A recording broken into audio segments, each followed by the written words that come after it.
বাগেরহাটের রামপাল ৩ আসনে বিএনপির দলীয় মনোনয়ন পুনর্বিবেচনার দাবিতে বিক্ষোভ মশাল মিছিল করেছে মনোনয়ন বঞ্চিত প্রার্থী কৃষিবিদ শামীমুর রহমান শামীমের কর্মী সমর্থকরা। প্রতিনিধি কাজী আতিক জানান, বৃহস্পতিবার রাতে রামপাল শহরে এই মিছিল অনুষ্ঠিত হয়। মিছিলটি রামপাল 0 পয়েন্ট চত্বর থেকে শুরু হয়ে শহরের প্রধান সড়ক প্রদক্ষিণ করে ভাগা বিএনপি চত্বরে গিয়ে শেষ হয়।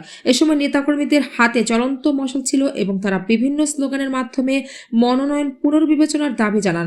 মিছিল শেষে ভাঙা বিএনপি কার্যালয়ের সামনে অনুষ্ঠিত সংক্ষিপ্ত সমাবেশে বক্তারা বলেন, রামপাল ৩ আসনে জনপ্রিয় ও ত্যাগী নেতা হিসেবে কৃষিবিদ শামীমুর রহমান শামীমের গ্রহণযোগ্যতা সর্বমহলে স্বীকৃত।